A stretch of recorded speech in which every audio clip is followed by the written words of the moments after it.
Olá, pessoal! Hoje nós vamos falar de um assunto muito legal aqui hoje, né, para nós falarmos dos protocolos e mostrar como é o raciocínio da ortomolecular em relação aos protocolos de soroterapia, tá bom? E a aula de hoje vai ser uma coisa bem interessante, porque nós vamos falar de um protocolo que é importantíssimo. Os ativos que eu vou falar hoje são ativos que você vai utilizar, olha, em 99% das pessoas, dos soros que forem montados, esses ativos de hoje vão estar presentes. Por quê? Porque a gente vai falar de fadiga, que é uma queixa. O que é fadiga? Não é uma doença, né, gente? Fadiga é uma queixa, ou seja, é um sintoma, vamos dizer assim, que pode ter diferentes causas. E aí entra a nossa capacidade de rastreio na jogada para nós entendermos qual é o problema maior do nosso paciente. Por que eu falo maior, gente? Porque, infelizmente, alguns pacientes têm mais de um, tá? Você vai rastrear, você vai descobrir, peraí, mas esse sintoma aqui não é só de um eixo desequilibrado.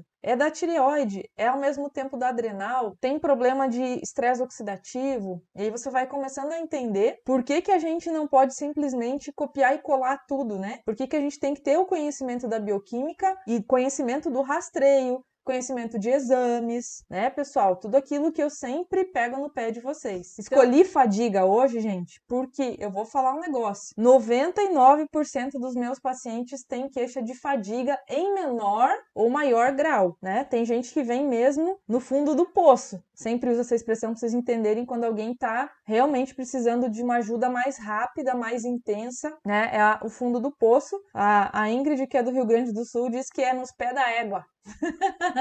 Cada lugar vai ter uma expressão, né? Que eu falo também no chinelo, né? A pessoa tá com a saúde no chinelo. Então, são pessoas que vão ser muito beneficiadas por esta via, por esses protocolos que a gente vai falar. Ó, vou colocar aqui os nossos objetivos. O assunto de hoje, então, nós vamos estudar como são criados aqui, como são os protocolos. Um exemplo de protocolo que nós vamos ver hoje é o protocolo para fadiga, que eu classifiquei na clínica como performance. Fiz um subitem na minha apostila, no meu manual da clínica, eu coloquei lá performance, e dentro de performance tem fadiga mitocondrial, fadiga adrenal, tem lá as fórmulas que melhoram a massa muscular, toda essa parte de exercício físico. Então tá tudo lá no canto de performance, tá? Eu vou fornecer o meu manual para vocês. Vocês vão achar lá no P, né? Essas fórmulas todas que tem a ver com outra coisa, sarcopenia, tudo que tem a ver com energia e performance está nesse bloco da minha apostila, tá bom? Então, fadiga tá ali dentro, inserido nesse bloco de performance. Ah, professora, mas eu quero organizar diferente as coisas lá na clínica. Você é livre para fazer isso. Eu sempre falo para os alunos, organizem as ferramentas de trabalho da melhor forma que você acha que vai facilitar, que vai agilizar o teu dia. Né? Eu estou passando um modelo, como eu faço as coisas. De repente você melhora, né? O sistema aí, e aí agiliza a tua vida. Então eu classifiquei assim, tá bom? Ativos utilizados, por que eles foram colocados ali? Para eu entender isso, gente, isso aqui é fundamental. Para eu entender por que o ativo A, o ativo B tá naquela fórmula, eu preciso ter um conhecimento básico sobre a bioquímica da doença ou a bioquímica dos problemas de saúde. Antes de a gente falar qualquer coisa de injetáveis, o que envolve pilares, gente? Tudo aquilo que causa doença. Quais são as 3 reações deletérias? Que eu sempre falo, olha, acho que toda aula eu falo das 3 reações deletérias que causam todas as doenças. Estresse oxidativo, inflamação e glicação. Essas são as 3 reações deletérias que você vai encontrar em todas as doenças. Ah, mas e se eu estiver falando de Alzheimer, tem estresse oxidativo e tem inflamação e tem glicação. Esse é um combo que tem os 3. Ah, mas se eu estiver falando de hipertensão, tem estresse oxidativo no endotélio e tem inflamação crônica sistêmica lesando o endotélio. Então, se você for citando qualquer doença para mim, nós vamos chegar em um desses 3 pilares.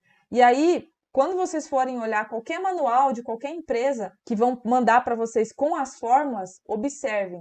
Sempre vai ter antioxidante naquela fórmula. Algumas vão apresentar substâncias literalmente anti-inflamatórias. Outras você vai ter nutracêuticos que modulam a inflamação. Por quê? Porque o pessoal que cria os materiais, eles já sabem quais são as causas bioquímicas do problema, tá bom? Então aí você consegue entender o que você está tratando. Sempre que você pegar um paciente crônico, de qualquer doença crônica, você vai tratar inflamação, estresse oxidativo e às vezes a glicação. Eu vou falar para vocês assim que 99% das vezes tem resistência à insulina. Não vou ser tão exagerado. 90% dos meus pacientes têm algum grau de resistência à insulina. Por quê? Cultura alimentar. Por quê? Excesso de toxinas que desregulam os eixos dentro do nosso organismo. Então, tudo vai recair em cima daqueles dois grandes pilares que a gente sabe que vão provocar as doenças e que vão provocar esses três desequilíbrios. O que provoca a inflamação? O que provoca a glicação? O que provoca estresse oxidativo? Excesso de toxinas e falta de nutrientes. Por isso, a soroterapia é uma ferramenta, os ativos que nós vamos colocar ali são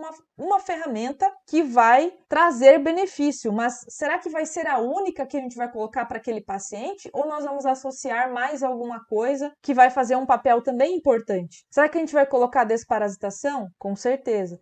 Será que a gente precisa regular o trato digestório, colocar enzimas digestivas? A maioria dos pacientes precisa. Então, a soro, ela é uma ferramenta que vem principalmente para o nutrir, né? Para o equilibrar, através dos nutracêuticos, os eixos dos nossos pacientes, tá bom? Então, é uma ferramenta que agiliza todo um processo de desequilíbrios, porque vai diretamente na corrente sanguínea, e aí tem aquelas vantagens que nós já comentamos na primeira aula. Então, é uma ferramenta. Tem gente que gosta de trabalhar só, mesmo tem a clínica só com a ortomolecular, não tem ozônio, não tem a parte de detoxificação com os equipamentos.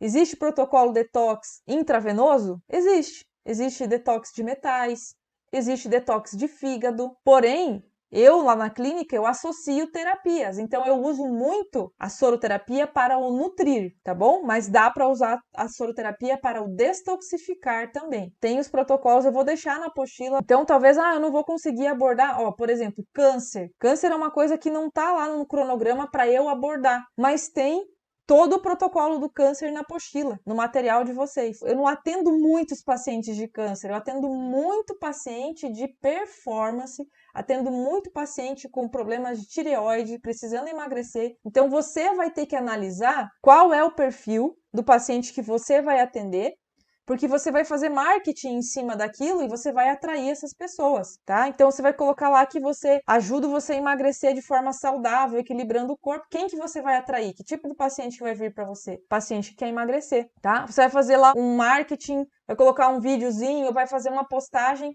falando dos benefícios da performance cerebral, a melhora da memória, desempenho cognitivo, tal. Quem que você vai atrair? Pessoas que têm esse tipo de necessidade. Então, você é que vai dizer quem você quer atender, se você souber fazer a divulgação. E aí, você também vai selecionar... Por que eu tô falando isso? Porque você vai ter que selecionar quais os ativos que você vai comprar inicialmente na tua clínica. Será que você vai comprar tudo que está na apostila de injetáveis? Ou será que você vai falar, não, eu tô pretendendo trabalhar com A, B, C e D.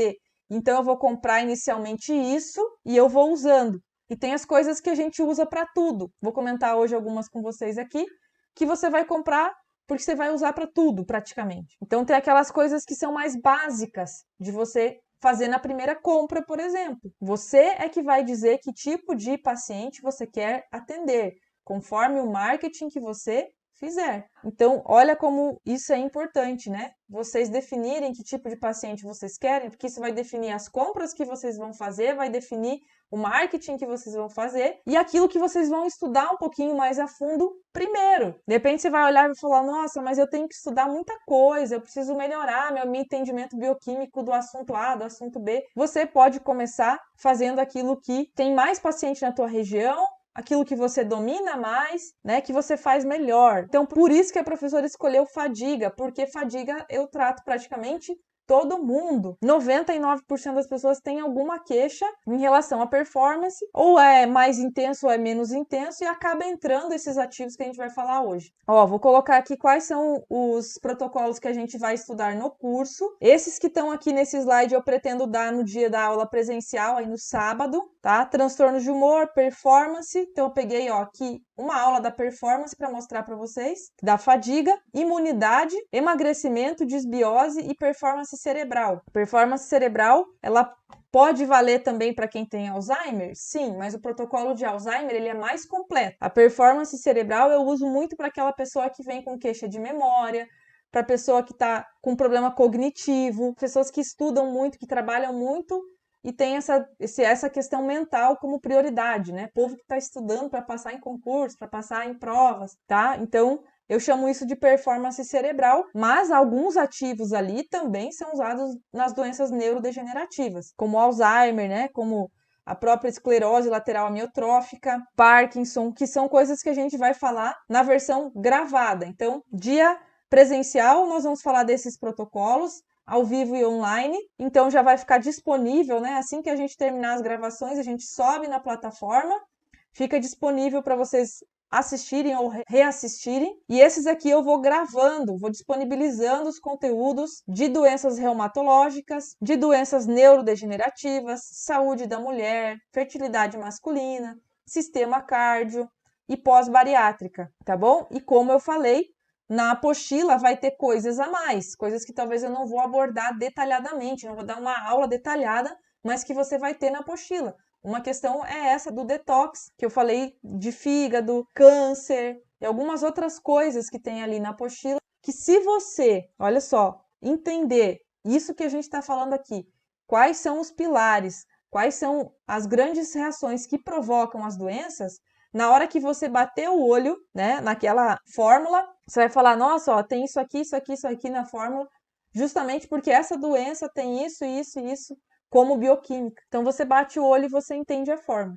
Esse é o grande desafio para mim, que eu estou colocando como um diferencial do curso, que eu não estou simplesmente passando protocolos e coisas que vocês depois vão ficar amarrados ao protocolo. Vocês têm que entender sempre o como, o porquê que aquilo foi feito daquela maneira. Então, a gente vai estudar essas que eu detalhei aqui e tem coisas no manual a mais. Olha só o que a gente vai estudar em performance no curso. Hoje nós vamos falar da fadiga mitocondropatia, da fadiga mitocondrial, que está presente na maioria das pessoas que relata a queixa de fadiga, tá? Mas nós sabemos que a performance depende de quem? Tríade energética. Depende de adrenais, tireoide e pâncreas. Vocês sabiam que essa é a tríade energética do corpo? Vocês já tinham ouvido falar essa expressão tríade energética?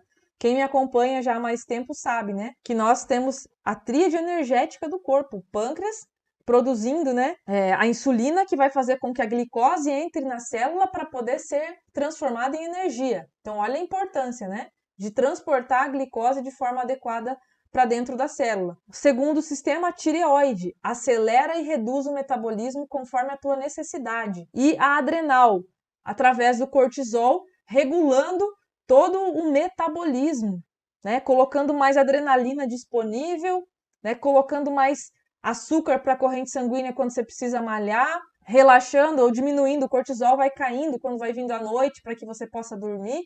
Então, essa é a tríade energética do corpo. Então, a gente vai estudar sobre ela quando falar de performance. Então, tem a questão mitocondriopatia, tem a questão de adrenal, tireoide e pâncreas, e tem aquelas fórmulas que melhoram o metabolismo muscular, que melhoram o ganho de massa, que fazem o músculo se recompor, a questão da sarcopenia, tá bom? Então, isso tudo envolve performance e hoje nós vamos falar de fadiga. Então, o paciente chega para você e fala, olha, eu tô aqui, você começa, quais são tuas queixas, né? Por que você resolveu fazer uma consulta da horta? Como que você chegou à conclusão que a gente poderia te ajudar? Né? Eu sempre vou perguntando isso e aí a maioria dos pacientes fala, ó, tá acontecendo A, B, C e D e eu tenho fadiga. Chega no final do dia eu tô morto. Ou de manhã eu não consigo quase sair da cama. Então, a queixa de fadiga, infelizmente, é bem frequente. E aí eu vou colocar para vocês e vou perguntar, agora eu vou jogar a pergunta aí. Qual é a causa da fadiga? O que causa fadiga, gente? Quem já viu um vídeo meu que ainda está disponível no YouTube sobre fadiga, vai lembrar, né?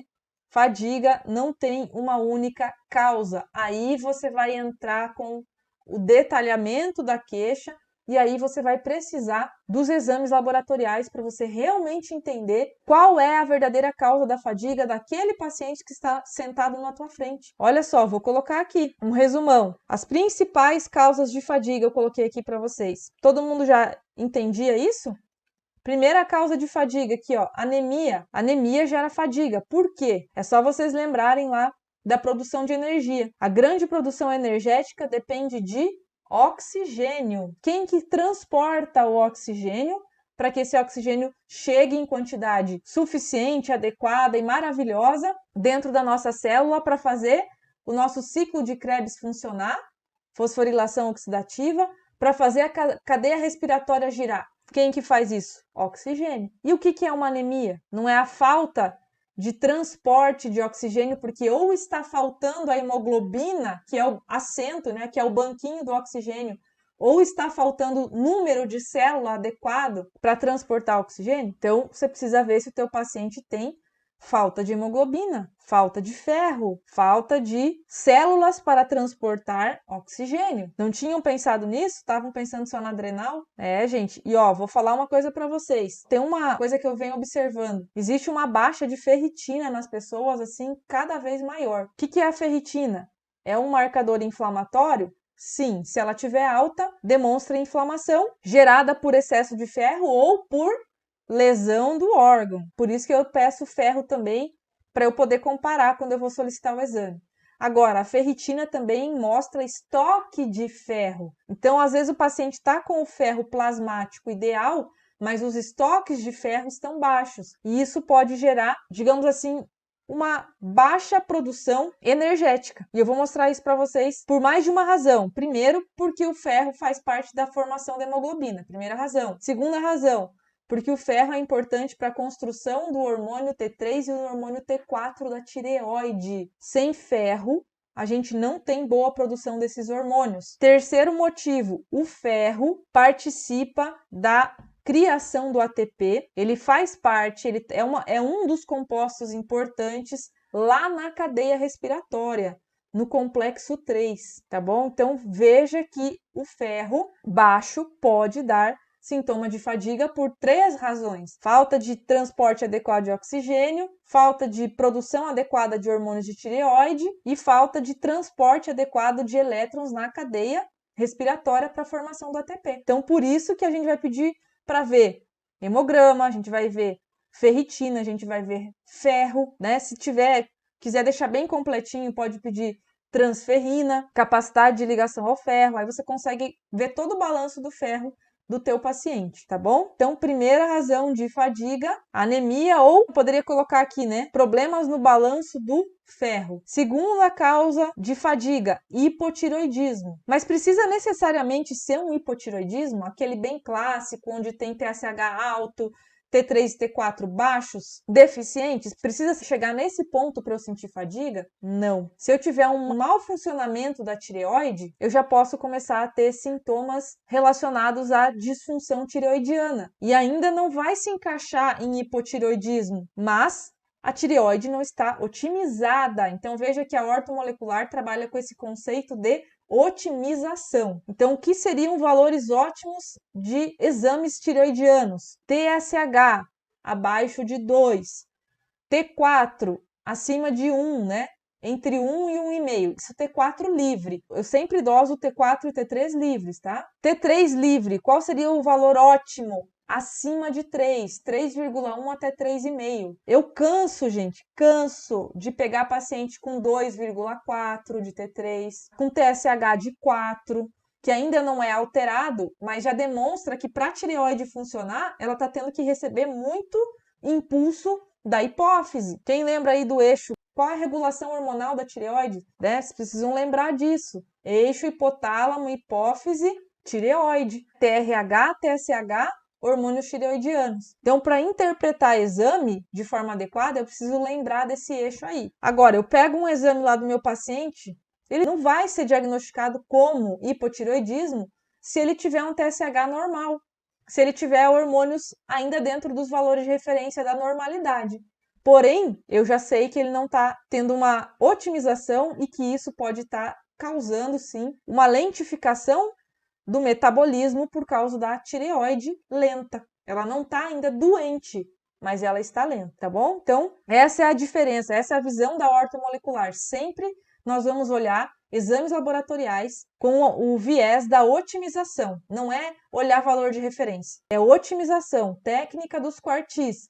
Quem nunca viu falar da técnica dos quartis, depois vai lá e entra no canal, aqui no meu canal, e digita pesquisar técnica dos quartis. Eu estou explicando lá como interpretar exames utilizando essa técnica. E é assim que a gente interpreta. A gente precisa ter otimização, né? É aquela coisa. Se você vive no limite mínimo do teu sistema, de repente você naquele mês teve uma demanda maior. Naquele mês você teve uma necessidade maior de alguma coisa. E aí você estava no limite da vitamina, no limite do mineral. Aí o teu corpo teve uma demanda maior. O que acontece? Você não tem o nutriente disponível, você não tem um sistema altamente regulado, otimizado, você vai ter problemas. Vão aparecer aí problemas de saúde. Então, se a gente vive no ótimo, no momento em que vier uma baixa, em que vier um vírus atacar o teu corpinho, você vai ter uma baixa de saúde, mas essa baixa não vai ser no fundo do poço. Você vai sentir, vai ficar mal e tal, não tô legal. Dura uma semana, duas semanas, você já volta pro teu ótimo. Agora, se você é uma pessoa que vive com a saúde no limite, você pega uma gripe e corre risco de morrer. Morrer de gripe é uma vergonha, tá? É um sinal de um organismo em desequilíbrio. Então, isso que eu falo para vocês, a gente está sempre buscando otimizar. E otimizar é prevenir.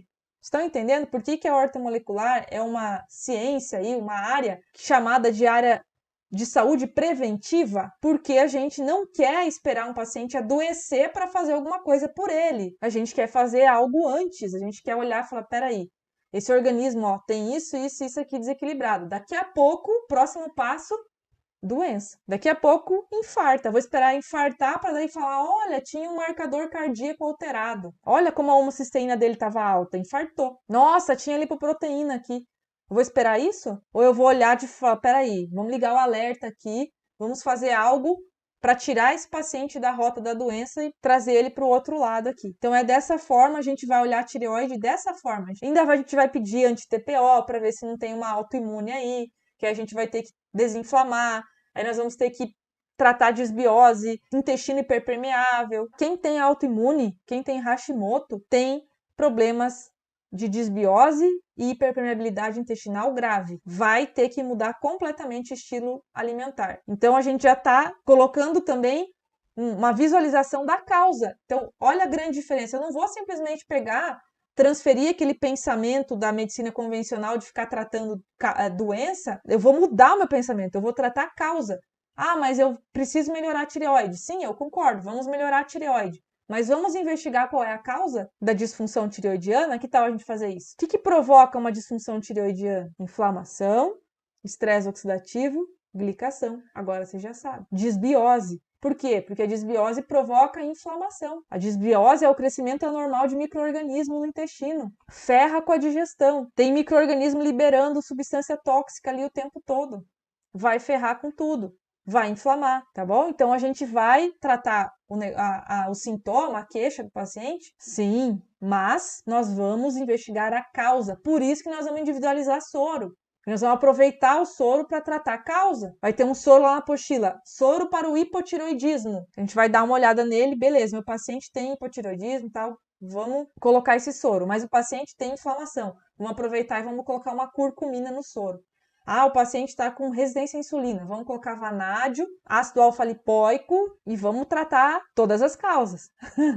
Tá bom? Então, não é simplesmente chegar lá e tratar uma doença. Isso aí não é a gente que faz, a gente não tem esse pensamento, tá? A gente trata sempre o organismo como um todo e as causas. Por mais que a gente divida na apostila para ficar até fácil de você se localizar as fórmulas por nome de doença ou sintoma ou queixa, a gente vai tratar sempre o corpo. Se o T4 estiver abaixo de 1, a tireoide não está no seu melhor desempenho. Precisa otimização de tireoide e descobrir por que ela está assim. É falta de nutriente? É excesso de toxina? Tá faltando iodo, por exemplo? Tá faltando tirosina?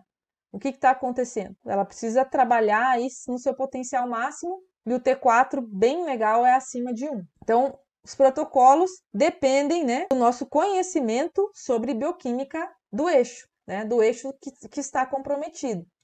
Então, hipotireoidismo pode ser uma causa de fadiga. E pode ter um paciente que tem anemia, hipotireoidismo e estresse adrenal? Sim, bem-vindos à realidade. A realidade do dia a dia é essa. O que tem na adrenal aqui que regula energia? O cortisol, tá bom? Cortisol, que é o hormônio do ciclo circadiano, que de manhã cedo ele vai fazer o pico dele antes das 9 horas da manhã, para que o teu corpo desperte, para que você tenha ânimo de levantar da cama e vamos fazer a vida acontecer. E aí ele tem características, né? Ele vai aumentar a glicemia, ele vai fazer com que tenha ali um metabolismo, né, equilibrado de gorduras, enfim, de proteínas. Se ele estiver bem, né? Se ele estiver em equilíbrio, ele vai ser fundamental para você fazer o teu dia, né? É um dos hormônios do ciclo circadiano. Aumenta de manhã, vai caindo à tarde e à noite está bem baixinho.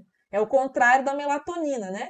Melatonina baixinha durante o dia, vai subindo durante a noite para você fazer um sono reparador. Agora, tem paciente que está com cortisol alto. Geralmente isso vai depletar neurotransmissor e pode dar uma sensação de fadiga. Agora, fadiga extrema mesmo é quando o cortisol está baixo, porque daí falta o teu hormônio estimulante da vida, falta aquele hormônio que é o start. Eu digo que ele é um dos principais para regular tireoide e pâncreas, para manter o equilíbrio entre adrenal, tireoide e pâncreas. E lembrem disso, se você tiver um dos 3 sistemas comprometido, ou a tireoide, ou o pâncreas, ou a adrenal, com o passar do tempo, você vai sobrecarregar os demais sistemas. Então, qual é a consequência? A gente vai ferrar a tríade energética, essa é a consequência. Se a gente tiver um desequilíbrio na adrenal, não fez nada, não tratou aquilo, não deu atenção, daqui a pouco a tireoide está entrando em fadiga lá, está ficando lenta, daqui a pouco o pâncreas não está legal, porque eles são sistemas interligados, tá bom? Então, a gente já sabe que se um tiver ruim, o outro vai ser afetado mais tempo, mais dias, menos dias, a coisa vai desandar. Imagina você com os 3 sistemas lentos, como é que vai ficar o teu metabolismo? Como é que vai ficar a tua energia, a tua felicidade, tua capacidade produtiva? Você vai achar que está com depressão. E o problema não é a falta só de neurotransmissor, o problema é o metabolismo. Quanta gente que está passando por isso agora e está simplesmente tomando um inibidor da recaptação de serotonina, achando que vai resolver a vida. A gente dosa sempre o sulfato de DEA, né? Sempre ele faz uma queda. Quando você começa a ter um consumo muito grande da energia da adrenal, você vai ter um pico do cortisol, você vai roubar os precursores do DEA, porque os precursores hormonais são os mesmos. E o DEA, uma grande função dele é dar origem à testosterona. Por isso eu coloquei aqui, ó, abaixa o problema nos androgênios. Eu não coloquei só o DEA aqui, porque o DEA, como ele é precursor da testosterona, como ele é importantíssimo, principalmente para a mulher que constrói a maior parte da sua testosterona na adrenal, ele é importantíssimo. Por isso que, olha, 70, 80% das minhas pacientes têm problema com a testosterona. Não está otimizada nem a pau. Algumas deficientes, algumas super baixo, próximo do limite mínimo, outras com deficiência e a maioria com insuficiência, eu digo assim que é não otimização, abaixo de 35. Qual o valor otimizado, né? Você tem que primeiro olhar o valor de referência e fazer a técnica dos quartis. Onde tem que estar a testosterona? Terceiro e quarto quartil. É um hormônio importantíssimo.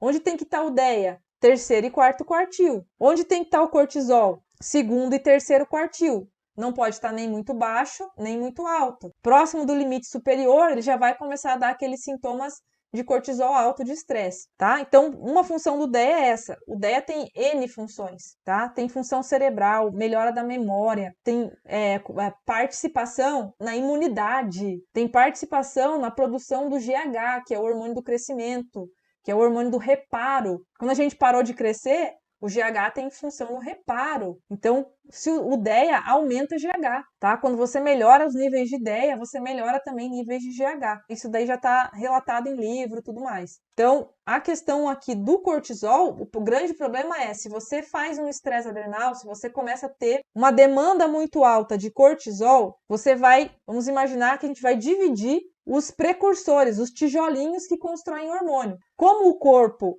entende que o cortisol é mais importante porque você está sob ameaça, vai deixar de lado os androgênios. Então, a prioridade de construção é o cortisol. E aí, por isso que logo na fase 1 de estresse, o DEA já começa a diminuir. Na fase 2, eu já tenho uma queda bem perceptível, que é quando o cortisol está bem alto, e na fase 3 a gente tem a queda dos dois. Então eu tenho sulfato de DEA, tenho cortisol baixo e provavelmente testosterona mais baixa ou fora da otimização, e às vezes até o DHT mais baixo, que é o de hidrotestosterona. E o DHT, às vezes, ele fica mais alto para tentar suprir a falta da testosterona.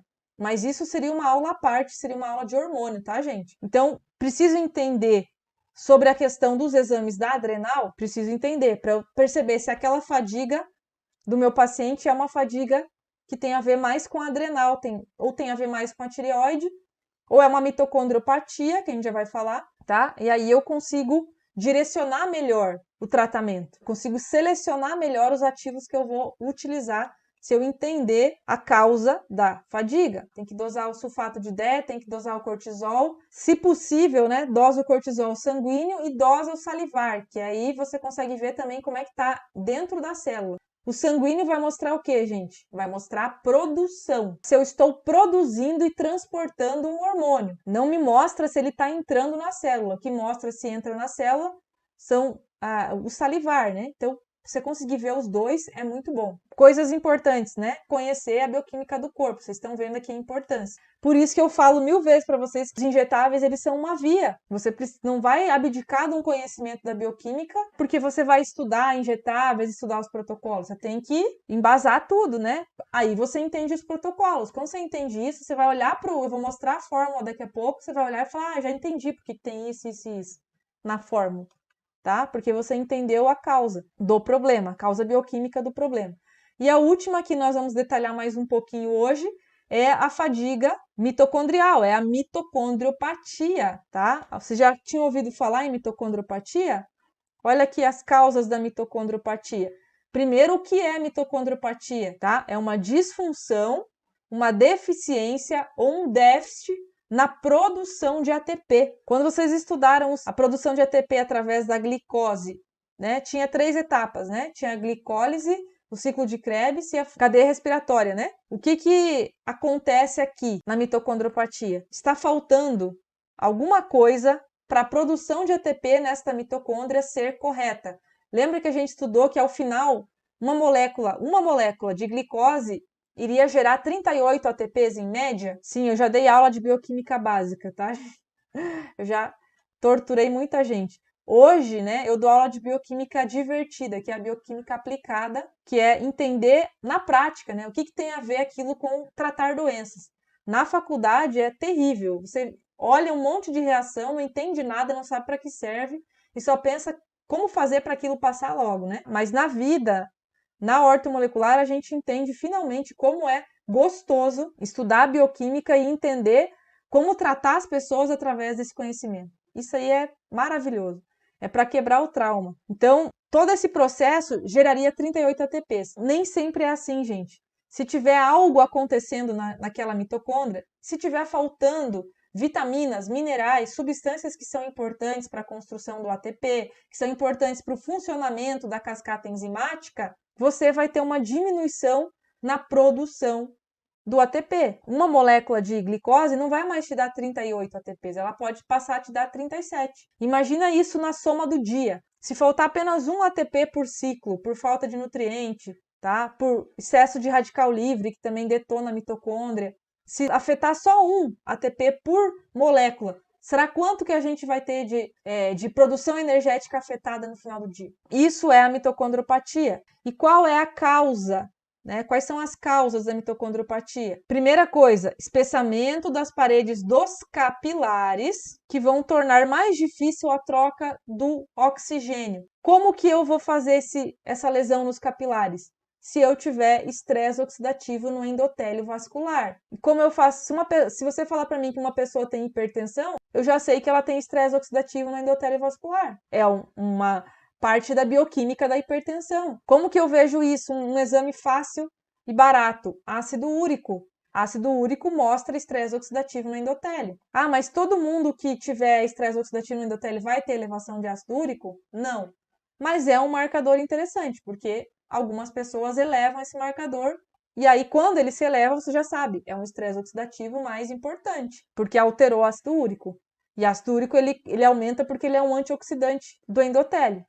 Então, se ele está aumentando, é porque tem estresse oxidativo ali. Então, essa questão da microcirculação, uma microcirculação comprometida provoca mitocondriopatia. Então, você pega um paciente diabético, você pega um paciente com problema cardíaco, né? Hipertensão ou dislipidemia, o histórico de dislipidemia, de infarto, um histórico de obstrução de vaso, você já sabe que ele vai ter comprometimento, ou ele pode ter um comprometimento da microcirculação. Vai dificultar o transporte do oxigênio e pode provocar uma mitocondriopatia, uma baixa produção de ATP. Então, pegando o raciocínio aí, gente, tá? Olha só quanta informação num único slide. Então, microcirculação comprometida pode prejudicar a produção energética, agora você já sabe. Segunda causa é uma mitocondriopatia por um defeito genético. Geralmente, esses defeitos as crianças ou os bebês já apresentam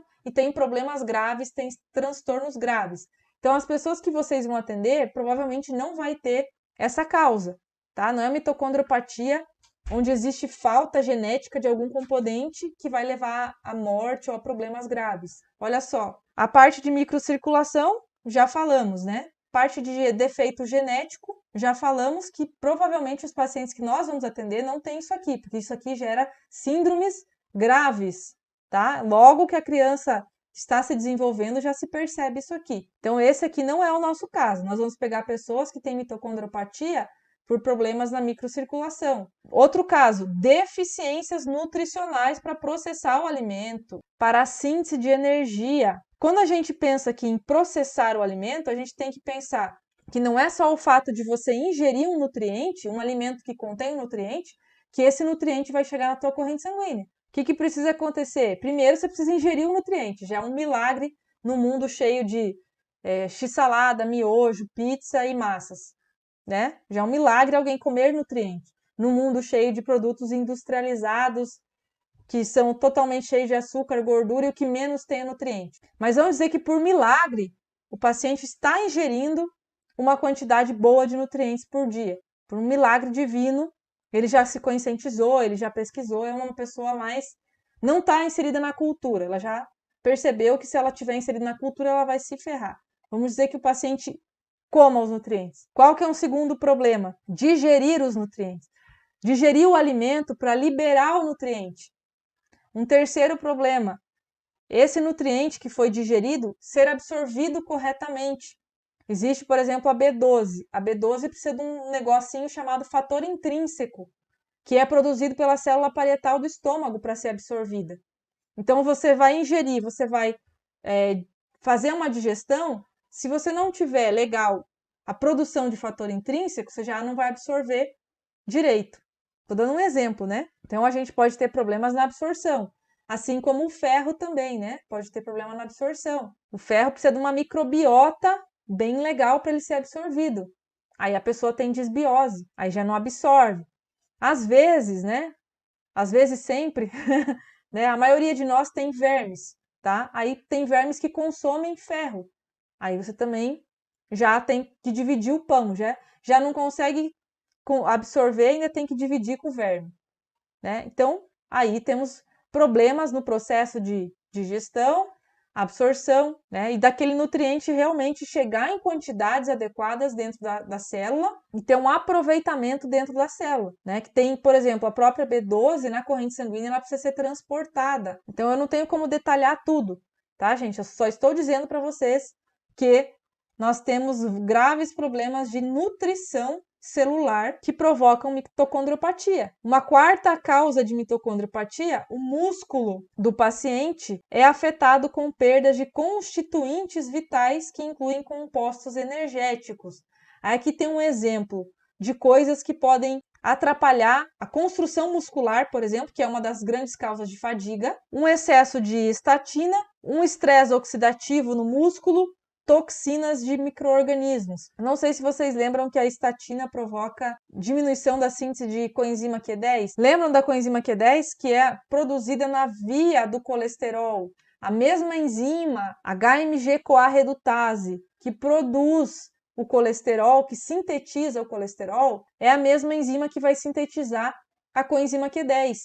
E se o paciente toma estatina, a estatina bloqueia essa enzima. Então, vai ter uma redução da síntese de coenzima Q10, que é importante na cadeia respiratória. Depois eu vou mostrar para vocês aqui. Então, olha só, um fármaco que está depletando um nutriente. Inclusive, nós temos lá no curso básico, eu deixei um capítulo de livro que mostra quais nutrientes os fármacos depletam. A própria metformina, que é um dos fármacos bons, tá? A estatina eu não gosto, mas a metformina eu acho que tem muita coisa boa que ela faz, tá? Mas ela depleta a B12, então você tem que ficar de olho na B12 do paciente que usa metformina. Então, a gente tem essas questões de depleção de nutrientes, tá? Alguma coisa ali provocando. Aí você tem lá, por exemplo, uma síndrome fúngica. Será que é incomum pessoas terem fungos, principalmente armazenado em intestino? É uma coisa bem comum. Aí você tem um fungo ali que ele produz toxina, né? E essa toxina, por exemplo, tem um estudo com pacientes de fibromialgia.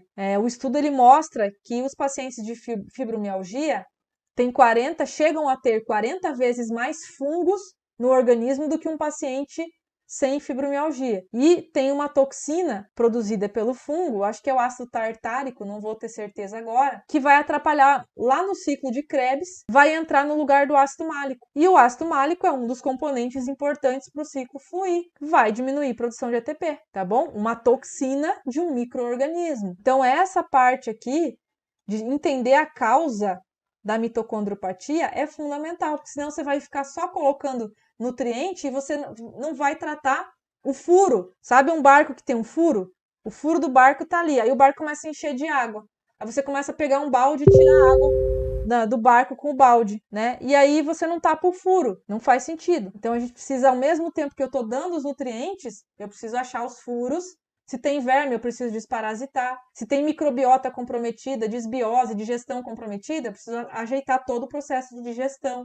Eu preciso plantar lactobacilo, fazer a técnica dos 4 R's da desbiose. Eu preciso arrumar.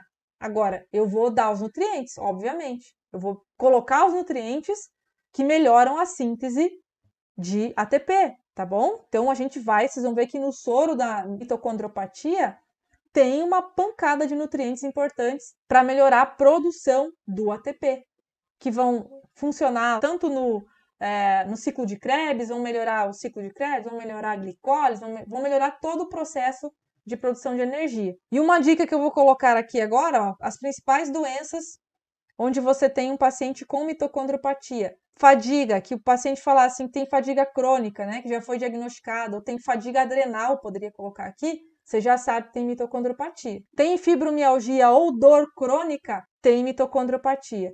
Tem enxaqueca, cefaleias constantes? Tem mitocondriopatia. Tem ICC, que é insuficiência cardíaca congestiva? Tem mitocondriopatia. Poderíamos colocar aqui na nossa lista ainda o diabetes, porque tem um comprometimento muito grande da microcirculação no diabetes. Tem mitocondriopatia. Doenças neurodegenerativas? Tem mitocondriopatia envolvida. Então, aqui são algumas dicas, né? Pelo perfil clínico do paciente, eu já ligo o alerta para mitocondriopatia, tá bom? Isso aí já está descrito na literatura. Eu vou mostrar agora para vocês quais são os nutrientes importantes para a construção do ATP. Vocês vendo isso aqui, vocês vão entender por que a fórmula da mitocondriopatia foi montada. Vocês vão encontrar esses nutrientes, alguns deles, e vocês podem até pensar, nossa, eu potencializaria essa fórmula com tal coisa que eu vi lá que é importante. Olha que legal, né? Quando você entende o processo a bioquímica da coisa, você consegue melhorar as fórmulas. Vou colocar aqui o slide, então, ó. Olha nesse quadrinho 1 aqui, ó. Para você formar a molécula de ATP. O que é ATP? Do que ele é feito? Ele é feito de uma adenosina com 3 moléculas de fosfato. Como que eu construo adenosina dentro do corpo? Eu uso uma adenina mais uma ribose. O que era uma ribose? Vocês já viram falar desse suplemento? Vocês já viram falar de D-ribose? E o povo da academia tem lá num potinho, um pozinho chamado D-ribose. Qual que é a função da D-ribose? Precursor direto do ATP. Aumentar, eu estou dando condições, ó, estou falando assim, ó, tá aqui o tijolinho, constrói ATP. E é um açúcar que não é hiperglicêmico. Ele é um açúcar, não é como a glicose, como a frutose, que vão mexer no índice glicêmico. Ele não mexe na glicemia. Ele é um açúcar menorzinho, né? Pequeno, acho que tem é uma cadeia formada por 3 carbonos, não vou me lembrar agora, porque isso aí também, né, gente? Eu já não estou mais dando aula de bioquímica básica. Mas é uma molécula extremamente importante para agilizar a formação do ATP. Então, a gente pode colocar isso no nosso soro, que tal? Então, ribose. Adenina é formada pelo quê, gente? Glicina, glutamina e aspartato. O ácido aspartico, que são o quê? Aminoácidos. São aminoácidos. Tem uma tabelinha aqui, ó, que eu deixei com todo o resumo, tá? Quais são os aminoácidos, as vitaminas e os outros ativos importantes para toda a síntese. Então, a gente tem ali aminoácidos importantes para a formação da adenina, que vai formar a nossa adenosina, que vai formar o ATP. O que mais que vai para formar a adenina? Folato. Então, que é proveniente do ácido fólico, né? É a versão sal do ácido fólico. Qual é o tipo de folato que eu sempre prescrevo? Metilfolato, que já é a forma metilada, que já é a forma ativa. Raramente vocês vão me ver prescrever ácido fólico. Perdi essa prática. Eu só prescrevo metilfolato. Ah, mas dá para fazer uma mistura e tal. O metilfolato resolve. O que mais que é importante aqui para a síntese do ATP? O bicarbonato. Fosfato. Geralmente a gente come muito alimento que tem fosfato, mas de repente você fala, não, eu vou melhorar o aporte de fosfato do meu paciente. Quais são ativos que têm fosfato e que são muito legais da gente usar, né, para melhorar esse suporte? Fosfatidilcerina e fosfatidilcolina. São, inclusive, ativos usados quando a gente quer melhorar a performance cerebral. Porque, além de ter o fosfato, que é importantíssimo no cérebro, né, para a formação dos neurotransmissores, ainda ele tem a colina, por exemplo, que é um precursor da acetilcolina, que é um neurotransmissor da cognição. Então, olha só como é interessante a gente entender a bioquímica das coisas. Então, aqui, de repente, você pensa, meu paciente falou que ele tem um problema também de cognição. Poderia colocar colina no soro, né? Que tem lá para a gente comprar colina. Então, você vai criando estratégias de melhorar o teu soro de acordo com o perfil do paciente quando você entende a bioquímica. Não sei se eu estou enlouquecendo vocês, não é essa a ideia, tá? Pegaram aqui os ativos que são importantes para construir o ATP. Depois que a gente pensar nisso, deixar bem disponível esses nutrientes para que a síntese do ATP aconteça, porque a gente tenha tijolinhos para construir o ATP, nós podemos pensar na questão da glicólise. Como a glicólise ela vai usar 2 ATPs iniciais, nós melhorarmos a disponibilidade aqui dos ativos, melhora a glicólise. Eu não sei se vocês lembram, a glicólise a gente tem a produção de 4 ATPs. Porém, para começar o processo, a gente queima 2. Então, no final da coisa, a gente só tem 2 de lucro. Então, eu preciso ter ATP disponível para melhorar a glicólise. O que melhora a glicólise? Ter ATP disponível. Por isso que vira um ciclo, né? Você começa a ter uma baixa de ATP, você já não consegue mais produzir, vai virando um ciclo. Então, melhorar a disponibilidade dos ativos do ATP vai melhorar a glicólise. Outra coisa interessante que eu posso pensar antes de ir para o ciclo de Krebs é que se eu colocar L-carnitina para o meu paciente, eu posso melhorar o transporte de ácidos graxos para a mitocôndria, para que ele use ácidos graxos como fonte de produção de glicose e produção de ATP. E aí eu já começo a pensar no paciente que precisa emagrecer ou no paciente que tem uma baixa energia e metabolismo muito lento. Então eu associo a L-carnitina pensando em melhorar o transporte de ácido graxo para dentro da célula, queima de gordura para produzir energia. No emagrecimento a grande questão é essa, né, gente?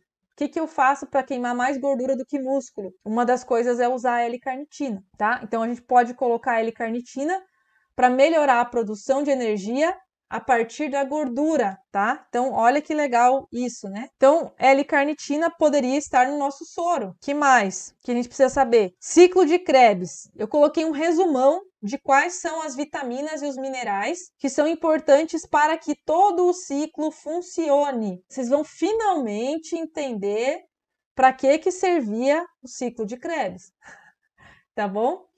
E finalmente vocês vão entender a importância de manter esse ciclo funcionando e quais são os nutrientes que fazem ele funcionar. Todo mundo ficava cobrando na prova nome de enzima, inútil.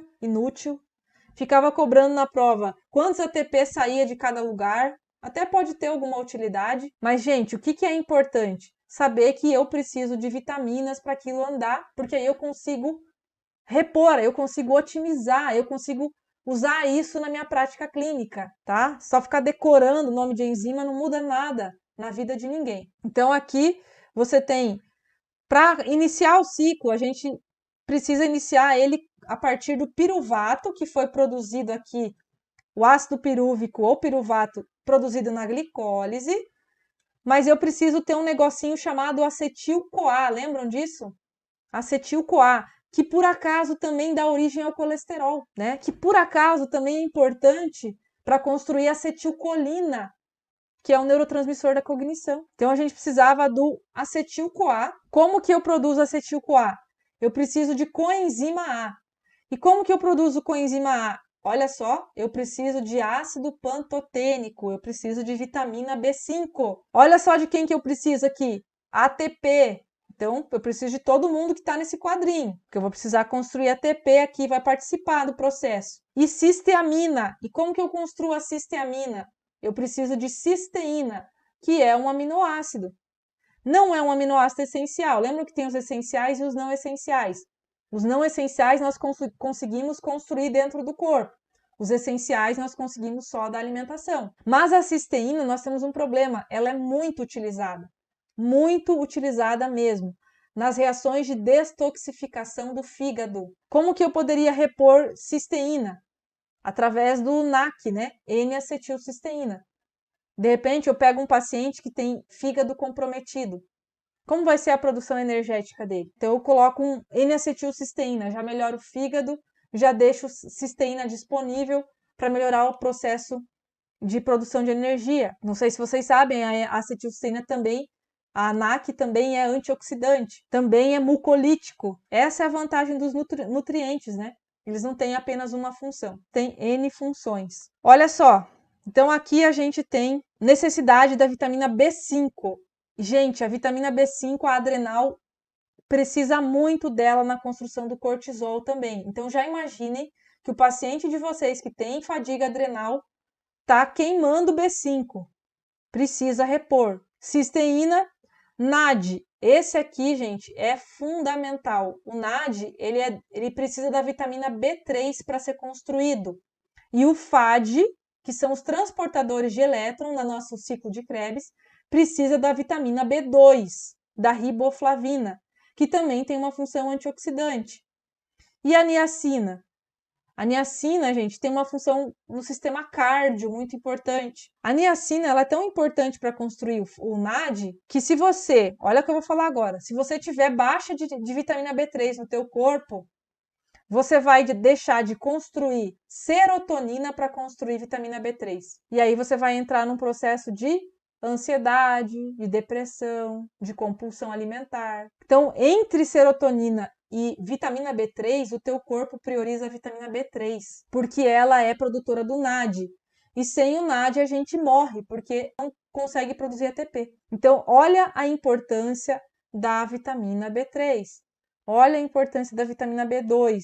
Por isso que esses nutrientes, B2 e B3, é 100% dos meus pacientes que eu passo. O que mais que eu preciso aqui para o ciclo funcionar? Eu preciso ter ácido málico. Dá para prescrever ácido málico. Você precisa ver a melhora de paciente com fibromialgia com ácido málico. Por quê? Porque o paciente com fibromialgia tem fungo que produz toxina que tira o ácido málico de circulação ali. Então, eu coloco o ácido málico e eu já melhoro. Agora, não é só isso, eu preciso tratar a síndrome fúngica, né, gente? É aquilo que eu falei, tirar a água do barco, sim, mas tapar o furo também. E aí eu tenho a formação do succinato aqui, que é importante, ele precisa ser sintetizado. E para sintetizar o succinato, eu preciso de metionina, que é um aminoácido. Eu preciso de biotina, que é a vitamina B7.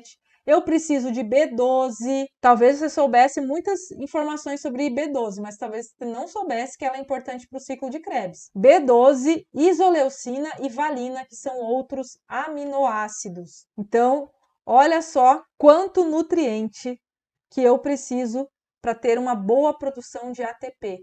Onde esses nutrientes se escondem? Seria no miojo? Seria no sorvete? Não. Os nutrientes se escondem nas verduras, nas frutas e nas carnes também, né? A B12 tem nas carnes. Olha só onde eles estão escondidos. Não sei se vocês conhecem esses alimentos que eu falei por último. Brincadeiras à parte, né, gente? Esse é um grande problema que nós temos. As pessoas estão deixando de ingerir alimentos ricos em nutrientes para ingerir porcarias ricas em glutamato, sódio, gordura e açúcar. E dá aquele prazer para o cérebro. Então, aqui está tudo o que é necessário para o ciclo de Krebs. E para a cadeia respiratória, que é a última fase da nossa produção do ATP, que o NAD e o FAD vão sair lá da onde eles foram produzidos ali no ciclo e vão migrar aqui para a cadeia respiratória na membrana, né, da mitocôndria e vão entregar o hidrogênio que eles retiraram ali para que funcione a fosforilação oxidativa e a gente tenha no final a produção do ATP. Finalmente, né, a produção do ATP. Então, durante o ciclo de Krebs e durante a glicólise, a produção de ATP é baixa, é pouco ATP produzido. A maior parte do ATP é produzido na cadeia respiratória. Então, olha a importância de nós termos esses nutrientes aqui para a produção do ATP. Então, na cadeia respiratória, eu tenho os complexos, cada um deles vai ser um circuito aqui importante, tá? Vai ter um papel importante para nós chegarmos no final aqui na enzima que constrói o ATP. Então, no complexo 1, ele recebe o NAD. Então, o NAD vai chegar no complexo 1, vai entregar aqui os seus hidrogênios. O complexo 2 vai receber o FAD. Entre o complexo 2 e o complexo 3, vocês observam uma substância aqui, ó, ubiquinona, também conhecida como coenzima Q10, é importantíssima para o transporte correto aqui dos hidrogênios para que o ATP seja construído. E aí as pessoas estão com deficiência de coenzima Q10 porque estão tomando estatina. Ou então porque não têm ingestão suficiente, ou porque estão com falta de construção adequada do coenzima Q10. Olha a importância dela. A coenzima Q10 a gente não coloca no soro, a gente faz intramuscular porque ela é oleosa, não dá para colocar na veia. Então a coenzima Q10 está aqui no meio do processo. Que mais que a gente tem? O complexo 3, gente, ele para funcionar, ele precisa ter ferro. Lembra do ferro que eu falei que era importante para energia? E ele precisa de enxofre. O que é um bom doador de enxofre? Uma substância chamada MSM, que também é anti-inflamatório. Olha que legal. E um anti-inflamatório excelente para articulações. Eu uso muito a curcumina, o MSM e a baicalina, que são os anti-inflamatórios que a gente tem disponível aí via intravenosa. Uso demais. Por quê? Qual que é uma das grandes causas de doença? Inflamação crônica sistêmica, né? Então, além de ele ser um anti-inflamatório, ele é um bom doador de enxofre, melhora também a produção energética. Olha que legal essa função dele. E o que ainda pode afetar a minha mitocôndria, que eu preciso me preocupar? Eu preciso me preocupar com isso. Além de nutrir toda a mitocôndria, dar os precursores e colocar as vitaminas, eu preciso evitar o estresse oxidativo dentro da minha mitocôndria.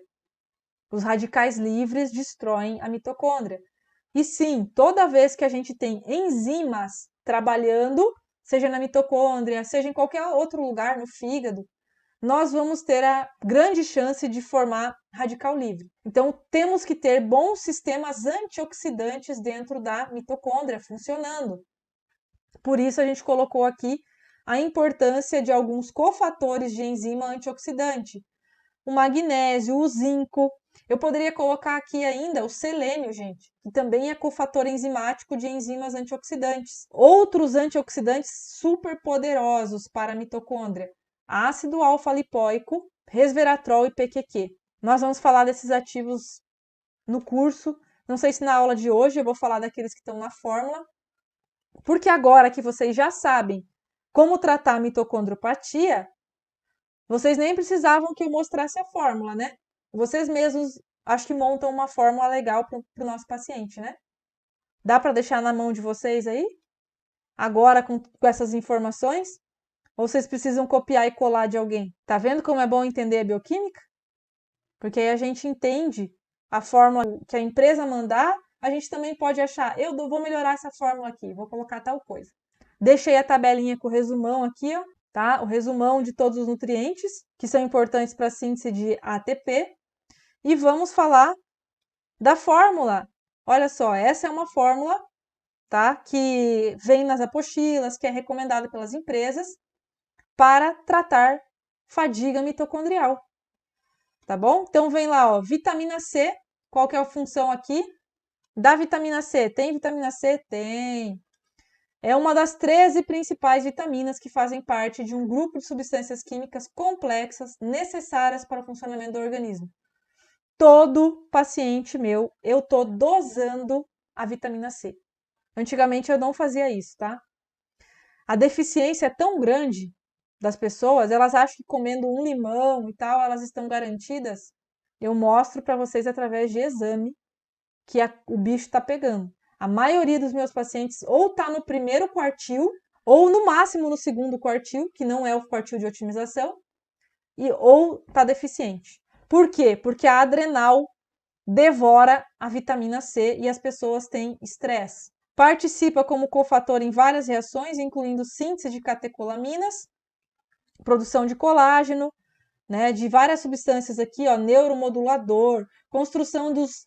Simplesmente ela ajuda a construir os neurotransmissores importantíssimos. Fortalece os capilares sanguíneos. Quem é da estética já sabia disso, né?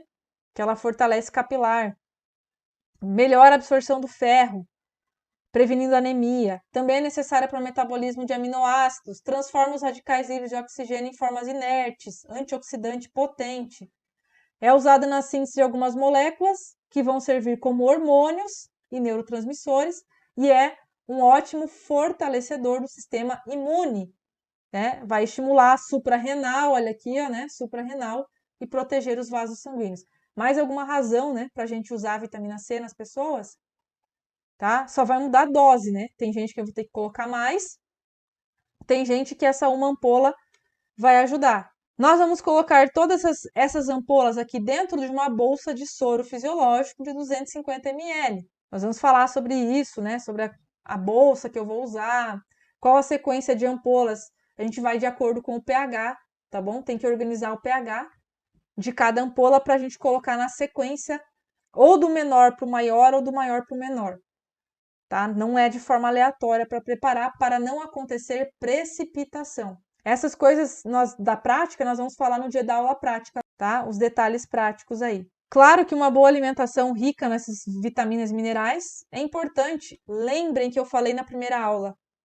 A suplementação não deve ser uma substituição da alimentação correta, gente. Ela é complementar. As duas coisas se complementam.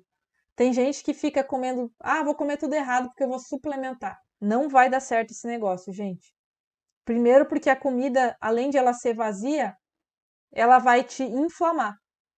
Tem que ler mais sobre alimentação anti-inflamatória ou alimentação funcional. O que mais que nós colocamos aqui? Glutationa. Por que esse glutationa? O que é essa glutationa?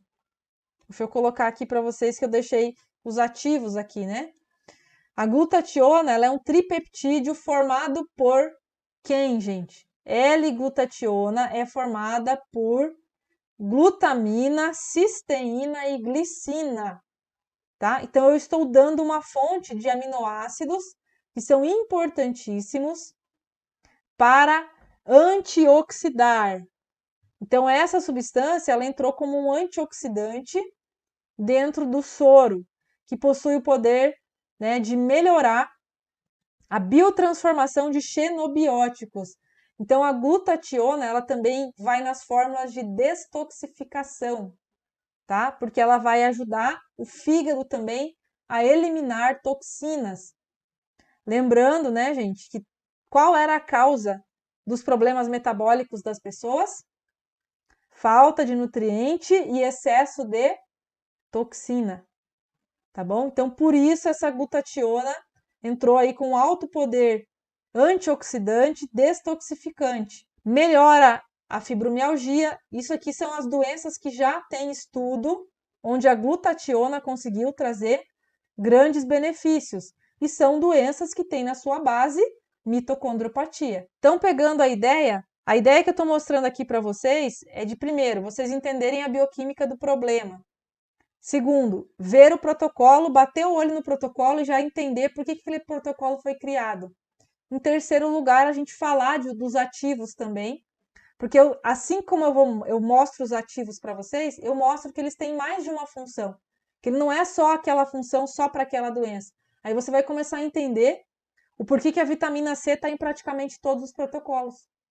O porquê que a B2 está em muitos protocolos. Ah, por que eu tenho lá B5 em muitos protocolos?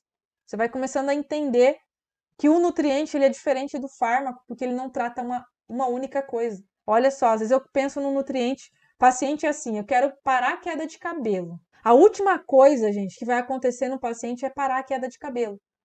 Porque o cabelo, ele é considerado pelo corpo como supérfluo. Se está caindo o cabelo, é porque tem falta de nutriente em órgãos vitais. E a pessoa está preocupada com o cabelo. Agora, ela é leiga, a gente não. A gente está preocupado. Meu, tá faltando selênio na tireoide, tá faltando selênio no fígado, tá caindo esse cabelo, tá faltando biotina, não tá produzindo energia. A nossa preocupação não é o cabelo. O cabelo é só um sinal de que a coisa tá feia. Então, a última coisa que vai acontecer é parar a queda de cabelo. Porque quando você colocar os nutrientes vão para os órgãos nobres em primeiro lugar, vai equilibrar os sistemas. Aí vai começar a sobrar para o cabelo. Mas o paciente não sabe disso, quem sabe é a gente.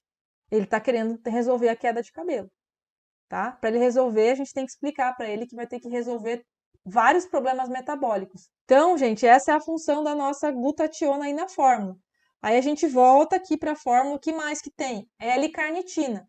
Agora, vocês já sabem para que tem essa L-carnitina aí. Vai melhorar a entrada de ácido graxo na célula e a transformação, o uso do ácido graxo para produzir energia. Então, L-carnitina. Vamos colocar aqui, para que serve a L-carnitina? É uma amina, né, que é sintetizada no organismo a partir de 2 aminoácidos, a lisina e a metionina. E quem tem falta de lisina vai ter uma baixa produção de L-carnitina. Qual é um sintoma de quem tem baixa lisina? Ter algum tipo de herpes. Porque o herpes, o maldito vírus da herpes, consome, né? Tanto que a lisina, ela é anti-herpes. Então, se você tem lisina numa quantidade boa, a herpes não se cria. Se tem herpes, é porque a lisina não é suficiente. Então, nós temos aí já uma informação de que precisará de lisina e metionina para construir a L-carnitina. Então, algumas pessoas não têm esses aminoácidos de forma suficiente e a L-carnitina diminui no organismo. Qual que é os minerais, quais são as substâncias importantes para o meu corpo produzir L-carnitina? Ferro, vitamina C, olha a B3 aqui, niacina, B6 e B12. Quanta gente que tem, se não tudo isso aqui deficiente, 2 ou 3 desses de forma deficiente, já não vai produzir L-carnitina de forma otimizada. O que mais que ela faz? Participa aqui, ó, o que ela faz, né? Participa do transporte dos ácidos graxos através da membrana mitocondrial e a sua presença é importantíssima no metabolismo energético. Vai usar os ácidos graxos como fonte de energia. Vai influenciar no metabolismo glicídico e proteico. Então, oxidação dos ácidos graxos vai reduzir a utilização periférica da glicose e permitir a entrada aqui da glicose formada através dos ácidos graxos no ciclo de Krebs. Então, é um substrato muito interessante para a reciclagem do ATP mitocondrial e produção de energia. Mantém a atividade da musculatura lisa e da musculatura estriada, aumentando a força muscular, tá bom? Por isso que o povo da academia também gosta bastante da L-carnitina, né? Tá? Então, o povo da academia gosta porque ela tem uma função no músculo esquelético também. O que mais que tinha na nossa fórmula? Depois vocês vão me dizer o que mais que nós podemos colocar, tá? Como sugestão. A gente tem a D-ribose. Agora todo mundo já sabe que a D-ribose, olha aqui, né? Tava lá no começo, ó. Tijolo fundamental para a construção do ATP. Tá? Então, entrou inclusive 2 ampolas aqui de D-ribose. E o PQQ, o que é essa substância? Ó, não sei nem falar esse nome, gente. Pirroloquinolina quinona. Por isso que a gente chama de PQQ, tá bom? Isso aqui funciona como uma coenzima em várias reações de oxorredutase, ou seja, né?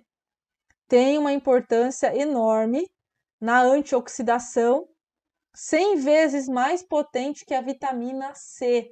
Olha só, é um antioxidante potente. Inclusive, quando a gente está colocando o PQQ na corrente sanguínea do paciente, a gente tem que colocar de forma mais lenta, porque algumas pessoas são mais sensíveis, porque vão sentir calor, vai dar uma sensação de calor. Tem essas coisas também que a gente vai comentar na aula prática. Se algum ativo tem alguma questão, alguma sensação que a gente precisa ficar prestando atenção quando os pacientes forem utilizar. Melhora as funções cognitivas, promove a proteção mitocondrial, tem propriedades antioxidantes e protege o sistema imune e neurológico. Por isso que vocês vão encontrar o PQQ em outras formas, fórmulas de cardiologia, fórmulas de neurologia, tá? Por causa dessas propriedades aqui. Auxilia no tratamento da fibromialgia e da fadiga crônica, né? A função mitocondrial deprimida é observada em mais de 60% dos pacientes com fibromialgia e fadiga crônica. Então, a gente precisa otimizar a mitocôndria nesses pacientes. As células têm uma concentração muito baixa de ATP, né? E aí a gente usa, então, o PQQ para melhorar tudo isso. Olha só, função de estimulador da biogênese. Isso aqui eu queria chamar a atenção para vocês. O que é biogênese? Construção de novas mitocôndrias. Construção de maior número de mitocôndrias. A coenzima Q10 também faz isso, tá, gente? Então, olha só, pacientes com insuficiência cardíaca, é importantíssimo o uso da coenzima Q10. Tem estudo mostrando, inclusive, força de ejeção, aumento de força de volume de sangue que sai no batimento. E o PQQ também importantíssimo, tá? Então, olha, também são nutrientes de produção energética e quem tem insuficiência cardíaca, com certeza, precisa melhorar a produção energética. O que mais tem na nossa fórmula? Magnésio. Magnésio é importantíssimo como cofator, né? Cofator de enzimas antioxidantes, que são importantes ali para proteger a mitocôndria. Nesse caso, mas vocês já sabem, né, que magnésio é uma daquelas substâncias que nós vamos passar para todo mundo. A maioria dos nossos pacientes tem deficiência ou tem magnésio no primeiro quartil. Então, é fundamental para o funcionamento orgânico da membrana celular. É um cofator da bomba de sódio e potássio. Só de eu falar isso, vocês não precisam mais nem perguntar, né? Regulação de despolarização da célula, né? Relaxamento celular. Tem papel estrutural nas membranas, é necessário para o transporte ativo de cálcio, afetando os impulsos nervosos. Então, quem tem transtorno de humor tem que, principalmente ansiedade, né? Tem que ter bons níveis de magnésio. A deficiência produz neuropatias, tá? Está relacionada à bioquímica do cérebro, fluidez da membrana do neurônio, transmissão nervosa, necessário para síntese de DNA e RNA, reprodução e síntese de proteínas, uma série de coisas, criação de neurotransmissores aqui, tá? Todos os neurotransmissores praticamente usam magnésio como cofator enzimático de síntese. E uma informação interessante, né? Exercícios físicos depletam o magnésio. E colocar uma boa ingesta de magnésio pode reduzir a deficiência energética e metabólica, que era para ser deficiência, tá? Então, assim, gente, magnésio é aquela substância junto com a vitamina C, junto com substâncias do complexo B, que a gente vai repor na maioria dos nossos pacientes, tá? É o nosso. A gente tem mais de um bombril, né? São as nossas substâncias que não podem faltar. Não podem faltar. O que mais que a gente tem na nossa fórmula? O complexo B. A gente coloca complexo B sem B1, porque dependendo da concentração da B1, ela dá uma reação de vermelhidão no paciente. Então dá para injetar intramuscular a B1, tá? Quando for necessário. Então a gente vai colocar aqui o complexo B. Por quê? B2, B3, B12, tem todas aquelas que são importantes para a construção energética aqui do nosso ciclo de Krebs, da nossa síntese de ATP. E a gente tem também a possibilidade de colocar uma outra ampola que você pode comprar, chamada cofatores mitocondriais, que eles colocam os principais ali, né? Olha aqui, eu deixei do ladinho, né? O que que tem nos cofatores? Se você quer colocar B1, você coloca o cofator mitocondrial que ele tem B1, B2, B3, B6, B9 e B12. Só que ele não tem a B5, né? Então a gente teria que colocar a B5 daí no nosso soro aqui, tá bom? O que que eu faço? Quando falta um na clínica, eu sei que tem o outro, eu fico ajustando, tá? Então, não tem cofatores mitocondriais, coloca complexo B sem B1. Não tem o complexo B, coloca os cofatores, coloca B5. Então, são coisas que acabo me socorrendo lá. Como eu comentei para vocês, ainda nós estamos entendendo qual é a nossa demanda de nutrientes ali para não deixar faltar, né, para os nossos pacientes. Então, complexo B ou cofatores mitocondriais vão estar na nossa fórmula que foi criada aqui para a mitocondriopatia. O que mais que tem na fórmula? NADH. Para finalizar, fechar com chave de ouro, a gente já coloca o NAD com o hidrogênio. Isso aqui é um ganho de energia bem legal. Então, pensa um paciente fazer um soro desse, né? Como é que ele vai sair lá da clínica? Ele já vai sentir uma melhora, tá? Porque tem D-ribose, tem NADH, tem PQQ. Então, são substâncias ali, L-carnitina, né? Vai sair que nem o super-homem. Claro que, aí vem a pergunta, né? Vocês podem fazer, tá, mas quantos soros? Gente, num tratamento, num contexto de tratamento, a gente prescreve inicialmente 4 soros, uma vez por semana ou 2 vezes por semana. Quem trabalha só com soro, que não faz detox, que não vai usar ozônio, que não vai usar outra forma de estratégia, o pessoal prescreve até 10 soros, tá bom? Dependendo da gravidade do paciente, tá? Se vai usar essa estratégia como a estratégia principal, você vai poder colocar aí 6, 8, 10, tá? Conforme a necessidade do paciente. A molécula de NAD, tá? Ela é muito importante aqui como uma coenzima, uma função de produzir energia celular para o organismo, possui um potencial redutor enorme, estimula neurotransmissores como acetilcolina, noradopamina, imprescindível para a cascata inflamatória, não sei se vocês sabiam disso, tá? Estimulação do sistema imune, então na forma de sistema imune podemos colocar o NAD, potente antioxidante, eficaz na fadiga, né? Utilizado para síntese de ATP também por atletas, enfim. Deixei aqui várias funções do NAD, como eu comentei com vocês, né? A nossa ideia, sempre que eu falo de um ativo, eu não mostro só o papel dele naquela circunstância, né? A gente vem com várias propriedades do ativo e aí você começa a entender por que em outros soros, em outros sistemas, aquele mesmo ativo vai estar presente. A B3 também causa, mas a B3 causa uma vermelhidão pela via oral, tá? Bastante rush cutâneo que eu já percebi muito. Mas a B1, no soro, gente, ela causa algumas sensações. Pessoal, entenderam como é que funciona o raciocínio para a gente usar os protocolos? Que quando a gente entende bioquimicamente as coisas, todo o protocolo faz mais sentido? O que a gente poderia acrescentar naquele protocolo ali que não foi colocado? A própria coenzima Q10, né? Tá? A gente poderia colocar via intramuscular, não no soro, né? A gente colocaria lá via intramuscular, coenzima Q10.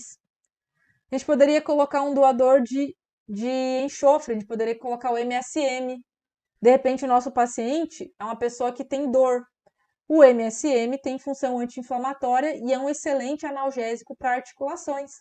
Então, a gente poderia colocar e acrescentar no nosso soro. Vamos colocar MSM para o paciente. Ah, eu estou tratando um paciente com fibromialgia. De repente, eu uso ácido málico, né? Então, a gente pode acrescentar coisas de acordo com o perfil do nosso paciente, tá? De repente, eu falo, não, esse paciente teve uma queixa aí que ele tá com uma memória muito ruim. De repente, eu coloco junto no soro um pool cognitivo. A gente tem um pool cognitivo lá na clínica. De repente, a gente coloca uma colina, também tem colina lá. Então, você vai adequando o soro ao perfil do todo do teu paciente, tá bom, gente?